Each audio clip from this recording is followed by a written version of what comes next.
কেমন আছো বন্ধুরা? আশা করি ভালো আছো, আমিও ভালো আছি। এই দেখো আজকে না একটা দারুণ চচ্চড়ি করব, দেখতে থাকো। দেখবে এই চচ্চড়িটা আমি জল দেবো না, এই চাপা দিয়ে দিয়ে ভাপে ভাপে চচ্চড়িটা তৈরি করব। অসাধারণ সুন্দর খেতে লাগে। চলো রান্নায় ফিরে যাই। গ্যাস জ্বালিয়ে দিয়েছি, এবার আমি কড়াই তেল দেবো। একটু তেল বেশি দিতে হয়, তবেই ভালো হয়, বুঝেছো? এই যে তেলটা অনেকটাই তেল দিলাম। তেল বেশি দিলে টেস্ট হয়, মানে এই তরকারিটাতে একটু বেশি তেল লাগে। দিয়ে দেবো দুটো শুকনো লঙ্কা। তেলটা গরম হোক একটু। এবার দিয়ে তেল হয়ে গেছে, 5 ফোড়ন দেবো একটু।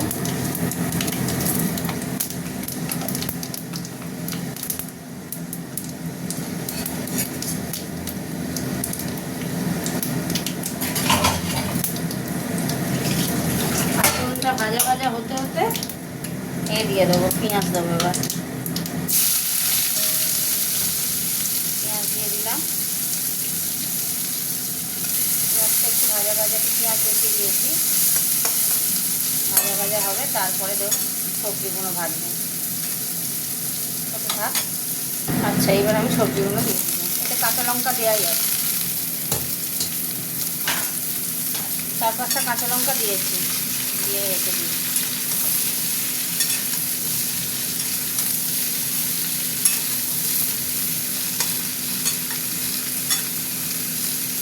ভাজা ভাজা হোক।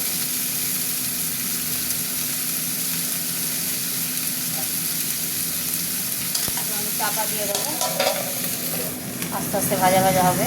এবার চাপাটা খুলছি, দেখো কি সুন্দর ভাজা হচ্ছে। এবার দিয়ে দেবো টমেটোগুলো দিয়ে দিলাম। আবার নেড়ে দেবো।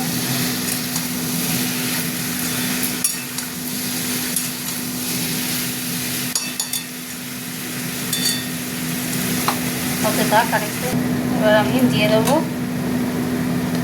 নুন, দিয়ে দিলাম, বেশি দেবো না নুন। তারপরে দেবো হলুদ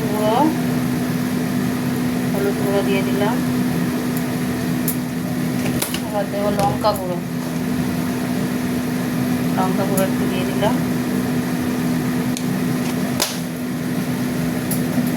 আর দেবো একটু মিষ্টি, হাতে করেই দিলাম।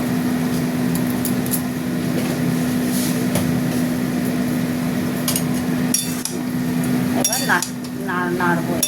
এরম নাড়তে নাড়তেই তরকারিটা হয়ে যাবে। শুধু চাপা দিয়ে দিয়ে করতে হবে, বুঝেছো? অসাধারণ ভালো লাগে চচ্চড়িটা। এই চচ্চড়িটা আমি ফেমাস, এই চচ্চড়ি করতে পারি, এত ভালো হয়। ঠিক আছে, চলো হতে থাক। এবার আবার চাপাটা খুলে দেখি। কোনো জল দিইনি কিন্তু কি সুন্দর হয়েছে তরকারিটা। হবে এখন, হয়ে যাবে। তেল কি সুন্দর ছেড়েছে। এই বললাম যে একটু তেল বেশি লাগে, অসাধারণ খেতে সুন্দর লাগে। করে দেখবে, আমার কথা বিশ্বাস করে। হয়েই এসছে আমার রান্নাটা বলতে গেলে। একটুখানি কুমড়োগুলোকে ঘেটে দিচ্ছি, তাতে গ্রেভি মাখাটা হবে। সব হয়ে গেছে। আলু সিদ্ধ হয়ে গেছে, পটল সিদ্ধ হয়ে গেছে। এই নাম হলো চচ্চড়ি। চচ্চড়িটা অনেক দিন পর আমি বানালাম, আগে খুব বানাতাম। না, কমপ্লিট হয়ে গেছে, একদম কমপ্লিট হয়ে গেছে। চাপা দিয়ে দিলাম বন্ধুরা, পুরো আমার কমপ্লিট হয়ে গেছে। তরকারিটা দেখে নিলে কিরমভাবে করলাম।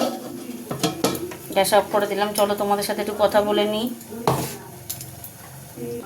তাহলে দেখলে তো কুমড়ো আলু পটল দিয়ে একটা চচ্চড়ি করলাম কীভাবে। একদম আমি জল দিইনি, জানো তো, একদম জল দিইনি, জল ছাড়া করলাম।